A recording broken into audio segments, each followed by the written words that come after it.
Hello ಸ್ನೇಹಿತರೆ, ಹೇಗಿದ್ದೀರಾ? ನಾನು ನಿಮ್ಮ ವೆಂಕಟೇಶ್ ಮಾತಾಡ್ತಿರೋದು. ವೆಲ್ಕಮ್ ಟು ರಿಚ್ ರಿಸರ್ಚ್ ಚಾನಲ್ಗೆ ಸ್ವಾಗತ, ಸುಸ್ವಾಗತ. ಸರ್, ಇವತ್ತಿನ ಈ ವಿಡಿಯೋದಲ್ಲಿ ರೇಷನ್ ಕಾರ್ಡ್ ತಿದ್ದುಪಡಿ ಯಾವಾಗ ಬಿಡ್ತಾರೆ, ರೇಷನ್ ಕಾರ್ಡ್ ತಿದ್ದುಪಡಿಗೆ ಒಂದು ಟೈಮಿಂಗ್ಸ್ ಏನಿರ್ತದೆ, ಅದಕ್ಕೆ ಡಾಕ್ಯುಮೆಂಟ್ಸ್ಗಳು ಏನೇನು ಬೇಕು, ಇದ್ರ ಬಗ್ಗೆ ಫುಲ್ ಡೀಟೇಲ್ ಆಗಿ ನಾನು ನಿಮಗೆ ತಿಳಿಸ್ಕೊಡ್ತಾ ಹೋಗ್ತೀನಿ. ಈ ಎಲ್ರಿಗೂ ಸಹ ಒಂದು ಭರ್ಜರಿ ಅವಕಾಶವನ್ನು ಕೊಟ್ಟಿದ್ದಾರೆ, ಭರ್ಜರಿ ಗುಡ್ ನ್ಯೂಸ್ ಅಂತಲೇ ಹೇಳ್ಬೋದು. ಪ್ರತಿಯೊಬ್ಬರಿಗೂ ಸಹ ಒಂದು ಶಿವರಾತ್ರಿ ಹಬ್ಬದ ಪ್ರಯುಕ್ತ ಒಂದು ಭರ್ಜರಿ ಒಂದು ನಿರ್ಧಾರವನ್ನು ತಗೊಂಡು ಒಂದು ಗುಡ್ ನ್ಯೂಸ್ ಅನ್ನು ಕೊಟ್ಟಿದ್ದಾರೆ. ಯಾರೆಲ್ಲ ರೇಷನ್ ಕಾರ್ಡ್ಗಳನ್ನ ತಿದ್ದುಪಡಿ ಮಾಡಿಸ್ಕೊಳ್ಬೇಕು, ಯಾರೆಲ್ಲ ಒಂದು ರೇಷನ್ ಕಾರ್ಡ್ಗೆ ಹೊಸದಾಗಿ ಅರ್ಜಿಯನ್ನು ಸಲ್ಲಿಸಬೇಕು ಅಂಥವ್ರಿಗೆಲ್ಲ ಭರ್ಜರಿ ಅವಕಾಶವನ್ನು ಕೊಟ್ಟಿದ್ದಾರೆ. ಇವತ್ತು ಯಾವ ಟೈಮ್ನಲ್ಲಿ, ಯಾವ ಡೇಟ್ನಲ್ಲಿ ಮತ್ತು ಯಾವತ್ತು ಬಿಡ್ತಾರೆ ರೇಷನ್ ಕಾರ್ಡ್ ತಿದ್ದುಪಡಿ ಅಥವಾ ಹೊಸ ಅರ್ಜಿ, ಇದ್ರ ಬಗ್ಗೆ ಫುಲ್ ಕಂಪ್ಲೀಟ್ ಆದಂಥ ಒಂದು ಮಾಹಿತಿಗಳನ್ನ ನಾನು ನಿಮಗೆ ತಿಳಿಸ್ತಾ ಹೋಗ್ತೀನಿ.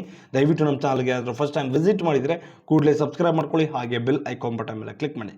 ಬನ್ನಿ ಗೈಸ್, ಈ ವಿಡಿಯೋ ಸ್ಟಾರ್ಟ್ ಮಾಡೋಣ. ಸತ್ರ ಮೊದಲನೇದಾಗಿ ರೇಷನ್ ಕಾರ್ಡ್ ತಿದ್ದುಪಡಿ ನೀವೇನಾದರೂ ಮಾಡಿಸ್ಕೊಳ್ಬೇಕು ಅನ್ಕೊಂಡಿದ್ರೆ ಮೇಯ್ನ್ ಆಗಿ ಡಾಕ್ಯುಮೆಂಟ್ಸ್ಗಳು ಏನೇನು ಬೇಕು, ತಿದ್ದುಪಡಿ ಅಂದ್ರೆ ಯಾವ್ಯಾವ ರೀತಿ ತಿದ್ದುಪಡಿಗಳಿರ್ತದೆ ರೇಷನ್ ಕಾರ್ಡ್ ಅಲ್ಲಿ. ಮೇಯ್ನ್ ಆಗಿ ಅಡ್ರೆಸ್ ಅನ್ನ change ಮಾಡಿಸ್ಕೊಳ್ಬಹುದು, society ವಿಳಾಸವನ್ನ change ಮಾಡಿಸ್ಕೊಳ್ಬಹುದು.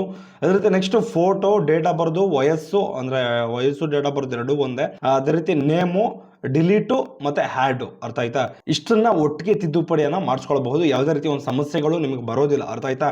So main ಆಗಿ ನೀವು ತಿದ್ದುಪಡಿಲಿ ಮೇಯ್ನ್ ಆಗಿ ಆ್ಯಡ್ ಮಾಡಿಸ್ಕೊಳ್ಬೇಕು ಅಂದ್ರೆ ಏನೆಲ್ಲ ಒಂದು ದಾಖಲಾತಿಗಳು ಕೇಳ್ತಾರೆ. ಮೇಯ್ನ್ ಆಗಿ ಕ್ಯಾಸ್ಟು ಮತ್ತು ಇನ್ಕಮ್ ಸರ್ಟಿಫಿಕೇಟು, ಆಧಾರ್ ಕಾರ್ಡು, ಅದಕ್ಕೆ ಲಿಂಕ್ ಆಗಿರುವಂಥ ಒಂದು ಮೊಬೈಲ್ ನಂಬರ್ ಕಂಪಲ್ಸರಿ ಕಡ್ಡಾಯವಾಗಿ ಇರಲೇಬೇಕು. ಅದೇ ರೀತಿ 6 ವರ್ಷದ ಒಳಗಿನ ಮಕ್ಕಳಾಗಿದ್ದರೆ ಬರ್ತ್ ಸರ್ಟಿಫಿಕೇಟು, ಆಧಾರ್ ಕಾರ್ಡು, ಅದಕ್ಕೆ ಲಿಂಕ್ ಆಗಿರುವಂಥ ಒಂದು ಮೊಬೈಲ್ ನಂಬರು ಕಡ್ಡಾಯವಾಗಿ ಇರಲೇಬೇಕು. ಇದನ್ನು ದಯವಿಟ್ಟು ನೆನಪಿನಲ್ಲಿ ಇಟ್ಕೊಳ್ಳಿ. ಅದೇ ರೀತಿ ನೆಕ್ಸ್ಟ್ ಡೆತ್ ಆಗಿದ್ರೆ ಯಾವ ರೀತಿ ಡಿಲೀಟ್ ಮಾಡಿಸ್ಕೊಳ್ಬೇಕು, ಅಥವಾ ಮದುವೆಯಾಗಿ ಹೋಗಿದ್ರೆ ಯಾವ ರೀತಿ ಡಿಲೀಟ್ ಮಾಡಿಸ್ಕೊಳ್ಬೇಕು, ಇದ್ರ ಬಗ್ಗೆ ಎಷ್ಟೋ ಜನಕ್ಕೆ ಕಂಪ್ಲೀಟ್ ಆದಂಥ ಒಂದು ಮಾಹಿತಿನೇ ಇರೋದಿಲ್ಲ, ಅರ್ಥ ಆಯ್ತಾ? ಡೆತ್ ಆಗಿದ್ರೆ ಡೆತ್ ಸರ್ಟಿಫಿಕೇಟ್ ಕಡ್ಡಾಯವಾಗಿ ಇರಲೇಬೇಕು. ಅದೇ ರೀತಿ ಏನಾದ್ರು ಮದುವೆ ಮಾಡಿಕೊಂಡು ಏನಾದರೂ ಹೋಗಿದ್ರೆ ಅವ್ರದ್ದು ಒಂದು ಎಲ್ಲ ಫುಡ್ ಆಫೀಸ್ಗಳಲ್ಲೂ ಕೇಳೋದಿಲ್ಲ, ಬಟ್ ಇನ್ವಿಟೇಷನ್ ಕಾರ್ಡ್ ಕೇಳ್ತಾರೆ, ಅರ್ಥ ಆಯ್ತಾ? ಎಲ್ಲ ಫುಡ್ ಆಫೀಸಲ್ಲಿ ಕೇಳೋದಿಲ್ಲ, ಕೆಲವೊಂದು ಫುಡ್ ಆಫೀಸ್ಗಳಲ್ಲಿ ಮಾತ್ರ ಕೇಳಬಹುದು, ಅರ್ಥ ಆಯ್ತಾ? ಎಲ್ಲ ಫುಡ್ ಆಫೀಸ್ಗಳಲ್ಲಿ ಇನ್ವಿಟೇಷನ್ ಕಾರ್ಡ್ ಕೇಳಿನೇ ಡಿಲೀಟ್ ಮಾಡ್ತಾರೆ ಅನ್ನೋ ಯಾವುದೂ ಇಲ್ಲ. ಬಟ್ ಎಲ್ಲ ಫುಡ್ ಆಫೀಸಲ್ಲೂ ಕೇಳಲ್ಲ, ಬಟ್ ಕೇಳಿದ್ರೆ ತೋರಿಸೋದಕ್ಕೆ ಒಂದು ಇಟ್ಕೊಂಡಿರಿ, ಅರ್ಥ ಆಯ್ತಾ? ಮದುವೆ ಆಗಿ ಗಂಡನ ಮನೆಗೆ ಹೋಗಿರೋರು ಅವ್ರಿಗೆ ತುಂಬ ಉಪಯೋಗ ಆಗುತ್ತೆ, ಅರ್ಥ ಆಯ್ತಾ? ಸೊ ಅದೇ ರೀತಿ ನೆಕ್ಸ್ಟು ಒಂದು ಈ ರೇಷನ್ ಕಾರ್ಡ್ ತಿದ್ದುಪಡಿ ಯಾವ ಟೈಮ್ನಲ್ಲಿ ಯಾವಾಗ ಬಿಡ್ತಾರೆ, ನಾನು ತಿದ್ದುಪಡಿಗೆ ಒಂದೊಂದು ಸರ್ವರು ಒಂದೊಂದು ಥರ ಬಿಡ್ತಾರೆ, ಅರ್ಥ ಆಯ್ತಾ? ತಿದ್ದುಪಡಿ ಅಂದ್ರೆ ಮೊದಲನೇ ಸರ್ವರ್ ಬೇರೆ ಇರ್ತದೆ, ಎರಡನೇ ಸರ್ವರ್ ಬೇರೆ ಇರ್ತದೆ, ಮೂರನೇ ಸರ್ವರ್ ಬೇರೆ ಇರ್ತದೆ. ಈಗ ಮೊದಲನೇ ಸರ್ವರಲ್ಲಿ ಬೆಂಗಳೂರು ರೂರಲ್ ಮತ್ತು ಅರ್ಬನ್ ಬಂದರೆ, ಎರಡನೇ ಸರ್ವರಲ್ಲಿ ಒಂದು 14 ಡಿಸ್ಟಿಕ್ಗಳಿರ್ತದೆ, ಮೂರನೇ ಸರ್ವರಲ್ಲಿ ಅದರಲ್ಲೂ ಒಂದು 14-15 ಡಿಸ್ಟಿಕ್ಗಳು ಇರ್ಬೋದು, ಅರ್ಥ ಆಯ್ತಾ? ಇದನ್ನು ಒಂದೊಂದು ಟೈಮಿಂಗ್ಸ್ನಲ್ಲಿ ಒಂದೊಂದು ಸರ್ವರ್ನ ಬಿಡ್ತಾರೆ. ನೀವು ಯಾವ ಡಿಸ್ಟಿಕ್ಗೆ ಸಂಬಂಧಪಟ್ಟಿರ್ತೀರೋ ಆ ಡಿಸ್ಟಿಕ್ಗೆ ಸಂಬಂಧಪಟ್ಟಿರುವಂಥ ಒಂದು ಟೈಮಿಂಗ್ಸು, ಒಂದು ಡೇಟನ್ನು ಫಾಲೋ ಮಾಡಿದ್ರೆ ಒಂದು ತಿದ್ದುಪಡಿ ಮಾಡಿಸ್ಕೊಳ್ಬೋದು, ಅರ್ಥ ಆಯ್ತಾ? ಯಾವುದೇ ರೀತಿ ಸರ್ವರ್ ಇಶ್ಯೂ ಆಗಬಾರ್ದು ಅಂತ ಒಂದೊಂದು ಸರ್ವರನ್ನು ಒಂದೊಂದು ಸರಿ ಬಿಡುವಂಥ ಒಂದು ಪ್ರಯತ್ನ ಮಾಡಿದ್ದಾರೆ, ಅರ್ಥ ಆಯ್ತಾ? ಪ್ರತಿಯೊಬ್ಬರಿಗೂ ಸಹ, ಪ್ರತಿಯೊಂದು ಡಿಸ್ಟಿಕ್ಗಳಿಗೂ ಸಹ ಸುಮಾರು ಒಂದು 3 ಗಂಟೆಗಳ ಒಂದು ಕಾಲಾವಕಾಶವನ್ನು ಕೊಟ್ಟಿದ್ದಾರೆ. ಪ್ರತಿಯೊಬ್ಬರು ಸಹ ಅರ್ಜಿನ ಸಲ್ಲಿಸಲಿ ಅಂತ, ತಿದ್ದುಪಡಿ ಮಾಡಿಸ್ಕೊಳ್ಳಿ.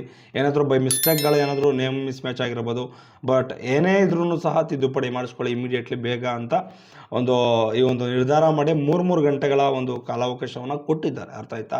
ಈಗ 2 ದಿನ ಬಿಟ್ಟಿದ್ದಾರೆ, ಬಟ್ ಫ್ಯೂಚರಲ್ಲಿ ಇದೇ ತಿಂಗಳು ಇನ್ನೊಂದು ದಿನ ಯಾವಾಗಾದರೂ ಬಿಡ್ತಾರೆ. ಹೊಸದಾಗಿ ರೇಷನ್ ಕಾರ್ಡ್ ಆಗಿರ್ಬೋದು ಅಥವಾ ತಿದ್ದುಪಡಿ ಆಗಿರ್ಬೋದು, ಇನ್ನೊಂದು ದಿನ ಯಾವಾಗಾದರೂ ಸೆಂಟ್ರಲ್ ಬಿಡುವಂಥ ಒಂದು ಸಾಧ್ಯತೆಗಳು ಇದೆ, ಅರ್ಥ ಆಯ್ತಾ? ಸಿಕ್ಕಾಪಟ್ಟೆ ಸರ್ವರ್ ಇಶ್ಯೂ ಬರೋದಂತೂ 100% ಗ್ಯಾರಂಟಿ. ಯಾಕೆಂದರೆ ತಿದ್ದುಪಡಿಗೆ ಸಿಕ್ಕಾಪಟ್ಟೆ ಸರ್ವರ್ ಇಶ್ಯೂ ಇರ್ತದೆ. ಹೊಸದಾಗಿ ರೇಷನ್ ಕಾರ್ಡ್ ಅರ್ಜಿಯನ್ನು ಸಲ್ಲಿಸಬೇಕು ಅಂದ್ರೂ ಅದಕ್ಕೂ ಸಹ ಹೆವಿ ಸರ್ವರ್ ಇಶ್ಯೂ ಇರಬಹುದು, ಬಟ್ ವೆಯ್ಟ್ ಮಾಡಿ ನಿಧಾನಕ್ಕೆ ಸರ್ವರ್ ಬಂದಿದ ತಕ್ಷಣ ಕೂಡಲೇ ಇಮಿಡಿಯೇಟ್ಲಿ ಅರ್ಜಿಯನ್ನು ಸಲ್ಲಿಸಿ ಬಂದರೆ ತುಂಬ ಉತ್ತಮ ಅಂತ ಹೇಳ್ಬೋದು. ಸೊ ಮೇಯ್ನ್ ಆಗಿ ಫಸ್ಟ್ ಒಂದು ಸರ್ವರ್ ಏನಿದೆ ಬೆಂಗಳೂರು ರೂರಲ್ಲು ಮತ್ತು ಬೆಂಗಳೂರು ಅರ್ಬನ್ನು, ಅರ್ಥ ಆಯ್ತಾ? ಬೆಂಗಳೂರು ರೂರಲ್ ಮತ್ತು ಬೆಂಗಳೂರು ಅರ್ಬನ್ನು, ಇದ್ರ ಟೈಮಿಂಗ್ಸ್ ಏನಿರ್ತದೆ, ಇದ್ರ ಡೇಟ್ ಏನಿರ್ತದೆ. ಸೊ ಮೇಯ್ನ್ ಆಗಿ ಹೊಸ ರೇಷನ್ ಕಾರ್ಡ್ ಬಗ್ಗೆ ಮಾತಾಡೋದಾದ್ರೆ, ಹೊಸದಾಗಿ ಒಂದು ಸುಮಾರು ಯಾವ ಟೈಮಲ್ಲಿ ಬಿಡ್ತಾರೆ ಅಂತ ನಾನು ನೆಕ್ಸ್ಟ್ ವಿಡಿಯೋದಲ್ಲಿ ತಿಳಿಸ್ಕೊಡ್ತೀನಿ. ಈಗ ತಿದ್ದುಪಡಿ ಬಗ್ಗೆ ಯಾವ ಟೈಮಲ್ಲಿ ಬಿಡ್ತಾರೆ ಇದ್ರ ಬಗ್ಗೆ ಫುಲ್ ಡೀಟೇಲ್ ಆಗಿ. ಸೊ ಫಸ್ಟ್ ಸರ್ವರು ಇವತ್ತೇನಿದೆ, ಇವತ್ತು ನಿಮಗೆ ಯಾವ್ಯಾವ ಡಿಸ್ಟಿಕ್ಗಳಿಗೆ ಬಿಡ್ತಾರೆ ಅಂದರೆ, ಸತ್ರ ಮೇಯ್ನ್ ಆಗಿ ಬೆಂಗಳೂರು ರೂರಲ್ ಮತ್ತು ಬೆಂಗಳೂರು ಅರ್ಬನ್ಗೆ 10 ರಿಂದ 12 ಗಂಟೆಗಳ ಕಾಲ ಒಂದು ಅವಕಾಶವನ್ನು ಮಾಡಿಕೊಟ್ಟಿದ್ದಾರೆ. 10 ಗಂಟೆಯಿಂದ ಹಿಡಿದು 12 ಗಂಟೆ ಗಂಟ ಒಂದು ಸುಮಾರು ಒಂದು ಸರ್ವರ್ ಅನ್ನ ಕೊಡ್ತಾರೆ. ಸ್ನೇಹಿತರೆ ಫಸ್ಟ್ ಸರ್ವರ್ಗೆ ಎಷ್ಟು ಏನು ಡೇಟು ಮತ್ತೆ ಟೈಮ್ ಅನ್ನ ಕೊಟ್ಟಿದ್ದಾರೆ ಅಂದ್ರೆ ಮೈನ್ ಆಗಿ ಇವತ್ತೇ, ಅರ್ಥ ಆಯ್ತಾ, ಇವತ್ತು 8ನೇ ತಾರೀಕು ರೇಷನ್ ಕಾರ್ಡ್ ತಿದ್ದುಪಡಿ ಬಿಟ್ಟಿದ್ದಾರೆ. ಅದರಲ್ಲಿ ಟೈಮಿಂಗ್ಸ್ ಏನು ಇರುತ್ತೆ ಅಂದ್ರೆ ಮೈನ್ ಆಗಿ 12ರಿಂದ 2 ಗಂಟೆ ತನಕ ಬೆಂಗಳೂರು ಡಿವಿಷನ್ ಇರ್ತದೆ, ಅರ್ಥ ಆಯ್ತಾ. ಬೆಂಗಳೂರು ಸರ್ವರು ಓಪನ್ ಆಗಿರ್ತದೆ. ಬೆಂಗಳೂರು ಡಿಸ್ಟಿಕ್ ಮತ್ತು ಅರ್ಬನ್ನು ಯಾರ್ಯಾರು ಇರ್ತೀರೋ, ಬೆಂಗಳೂರು ರೂರಲ್ ಮತ್ತು ಅರ್ಬನ್ನು ಇಂಥವ್ರು ಇದರಲ್ಲಿ ತಿದ್ದುಪಡಿನ ಮಾಡಿಸ್ಕೊಳ್ಬೋದು. ಯಾವುದೇ ರೀತಿ ಒಂದು ಸಮಸ್ಯೆಗಳಾಗೋದಿಲ್ಲ. 12ರಿಂದ 2 ಗಂಟೆ ತನಕ ಕಂಪಲ್ಸರಿಯಾಗಿ ಬಿಟ್ಟೇ ಬಿಡ್ತಾರೆ. ದಯವಿಟ್ಟು ನೀವೇನಾದರೂ ರೇಷನ್ ಕಾರ್ಡ್ ತಿದ್ದುಪಡಿ ಮಾಡಿಸ್ಕೊಳ್ಳೋದಿದ್ರೆ ಕೂಡಲೇ ಈ ಟೈಮ್ಗೆ ವಿಸಿಟ್ ಮಾಡಿ. ಬೆಂಗಳೂರಿಗೆ ನಿಮ್ಮ ಕಾರ್ಡ್ ಸೇರಿದೆ, ಅರ್ಥ ಆಯ್ತಾ. ಬೆಂಗಳೂರಿಗೆ ನಿಮ್ಮ ಕಾರ್ಡನ್ನು ಸೇರಿದರೆ ಈ ಟೈಮ್ಗೆ ವಿಸಿಟ್ ಮಾಡೋದು ತುಂಬ ಉತ್ತಮ ಅಂತ ಹೇಳ್ಬೋದು. ಅದೇ ರೀತಿ ಸೆಕೆಂಡ್ ಸರ್ವರ್ ಅಂದರೆ ಇದರಲ್ಲಿ ಡಿಸ್ಟಿಕ್ಗಳು ಯಾವ್ಯಾವ ಬರ್ಬೋದು, ಇದ್ರ ಬಗ್ಗೆ ಪ್ರತಿಯೊಬ್ಬರಿಗೂ ಸಹ ಒಂದು ಸಣ್ಣ ಕಲ್ಪನೆಯೂ ಸಹ ಇರೋದಿಲ್ಲ. ಯಾವ ಡಿಸ್ಟಿಕ್ಗೆ ಒಂದು ಸೆಕೆಂಡ್ ಸರ್ವರ್ ಇದೆ ಇದ್ರ ಬಗ್ಗೆ ಪ್ರತಿಯೊಬ್ಬರಿಗೂ ಸಹ ಗೊತ್ತೇ ಇರೋದಿಲ್ಲ. ಯಾವ್ಯಾವ ಡಿಸ್ಟಿಕ್ ಬರ್ಬೋದು ಅಂದರೆ ಇದರಲ್ಲಿ ಮೈನಾಗಿ ಸೆಕೆಂಡ್ ಸರ್ವರ್ ಯಾವುದು ಅಂದರೆ ಬಳ್ಳಾರಿ, ಬೀದರು, ಚಿಕ್ಕಬಳ್ಳಾಪುರ, ಚಿತ್ರದುರ್ಗ, ದಾವಣಗೆರೆ, ಕಲಬುರಗಿ, ಕೋಲಾರ, ಕೊಪ್ಪಳ, ರಾಯಚೂರು, ರಾಮನಗರ, ಶಿವಮೊಗ್ಗ, ತುಮಕೂರು, ಯಾದಗಿರಿ, ವಿಜಯನಗರ ಡಿಸ್ಟಿಕ್. ಇಷ್ಟು ಡಿಸ್ಟಿಕ್ಗಳಿಗೆ ಒಂದು ಸೆಕೆಂಡ್ ಸರ್ವರ್ ಅಂತ ಹೇಳ್ಬೋದು. ಇಷ್ಟು ಡಿಸ್ಟಿಕ್ಗಳಿಗೆ ಸುಮಾರು 2 ಗಂಟೆಯಿಂದ ಹಿಡಿದು 4 ಗಂಟೆ ಗಂಟ ಬಿಡುವಂಥ ಒಂದು ಸಾಧ್ಯತೆಗಳು ಇದೆ, ಅರ್ಥ ಆಯ್ತಾ. 2ರಿಂದ 4 ಗಂಟೆ ಟೈಮ್ ಇರ್ತದೆ ಇದಕ್ಕೆ. ಇದು ಸೇಮ್ 8ನೇ ತಾರೀಕು ಅಂದರೆ ಇವತ್ತು 2ರಿಂದ ಹಿಡಿದು 4 ಗಂಟೆ ತನಕ ಒಂದು ಸರ್ವರನ್ನು ಕೊಡ್ತಾರೆ. ಅದೇ ರೀತಿ 3ನೇ ಸರ್ವರ್ ಅಂದರೆ ಥರ್ಡ್ ಸರ್ವರು, ಇದರಲ್ಲಿ ನಮ್ಮ ಮಿಕ್ಕಿರುವಂಥ ಒಂದು ಡಿಸ್ಟಿಕ್ಗಳು ಏನಿದಾವೋ ಆ ಒಂದು ಡಿಸ್ಟಿಕ್ಗಳಿಗೆ 4ರಿಂದ 6 ಗಂಟೆ ತನಕ ಒಂದು ಸರ್ವರನ್ನು ಕೊಟ್ಟಿರ್ತಾರೆ. ಈ ಸರ್ವರನ್ನು ದಯವಿಟ್ಟು ಬಳಕೆ ಮಾಡ್ಕೊಳ್ಳಿ. ಈ ಒಂದು ಅವಕಾಶವನ್ನು ಪ್ರತಿಯೊಬ್ಬರಿಗೂ ಸಹ ಒಂದು ರೇಷನ್ ಕಾರ್ಡ್ ತಿದ್ದುಪಡಿ ಮಾಡಿಸ್ಕೊಳ್ಳೋದಕ್ಕೆ ಸಿಕ್ಕಾಪಟ್ಟೆ ಅವಕಾಶಗಳನ್ನು ಮಾಡಿಕೊಟ್ಟಿದ್ದಾರೆ.